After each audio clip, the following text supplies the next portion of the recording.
Việc đầu tiên mình sẽ làm cho những mặt anh thấy ghét quá. Ok, cái việc đầu tiên, mặt bằng ngoài đời nhìn dễ thương mấy bạn ơi, cái mặt này mình làm nó hơi bị khó chịu một tí ha, thông cảm ha. Ok, việc đầu tiên mình là mình mở một cái hình khác, nhưng mình dùng cái con trang này xong mình sẽ dùng cái auto này để cắt nó ra. Ủa gì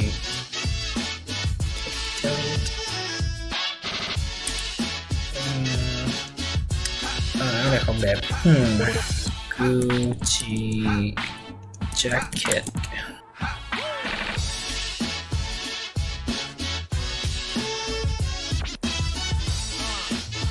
Ok, lấy thử áo này nhé.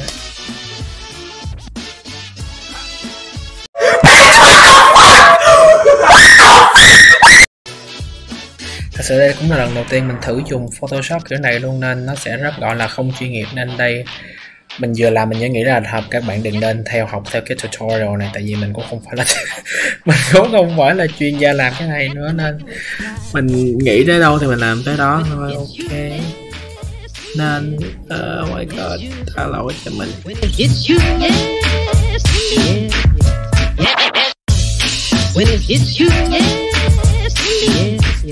yes, you shall. When it hits you,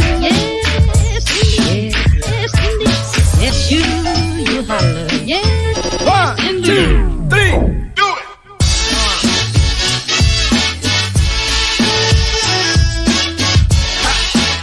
Giờ mình chỉ là bước cơ bản thôi, nhìn nó cũng nhìn xa xa thì ôi sao rồi, sao cái tấm này mặt mình như cái shit thế. Okay, cái này cũng được. Mình sẽ biến dép lạp của mình thành dép đào Gucci.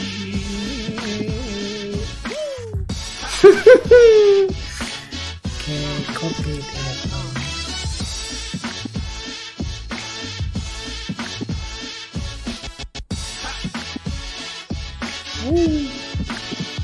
Thẳng luôn. Oh my god. Ok, mình có thể thay đổi được cái mặt của mình. What the f... Mình touch up nó một tí. Cái nọng cổ khủng khiếp quá. Are you still there? To delete this message, press 7. To save it in the archives, press 9. To hear more options, press 0. What are you talking about?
sounds good right now after what we just experienced, doesn't it?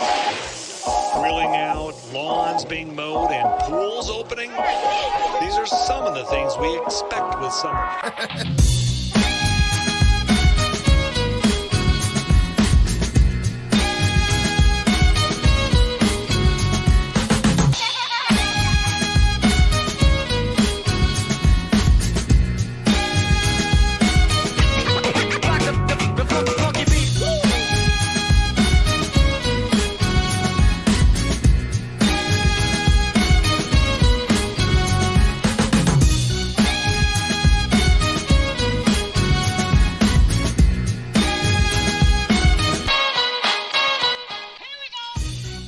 có thể biến cái nón này có chắc gắn cái chữ Gucci thôi cho lẹ nhé.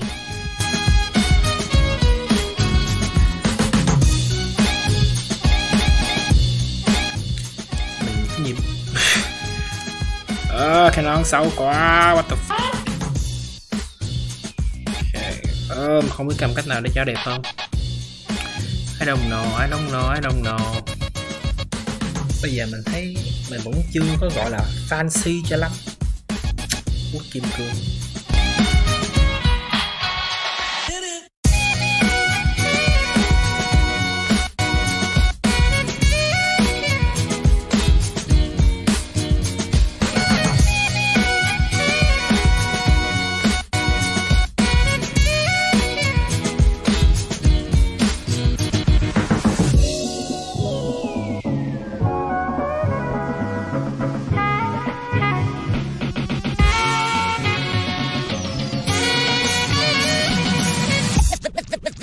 The beat.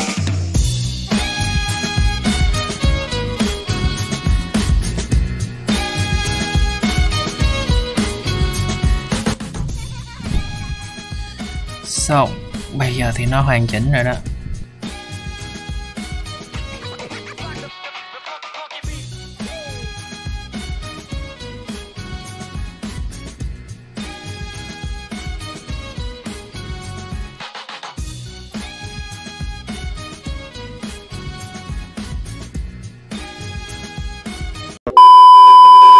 Đó là cách mấy bạn sống ảo. Đã sống ảo phải sống tối luôn không? Mốt mà mình nổi tiếng hơn á chắc mình sẽ dễ subscriber của mình, nhưng mà bây giờ mình chưa nổi tiếng nên mong mấy bạn ủng hộ mình, share, comment, làm gì đó mình không bắt mấy bạn làm, mấy bạn tốt bụng mấy bạn làm thôi, ok. Mình sẽ có nhiều clip anh chưa like. Bye.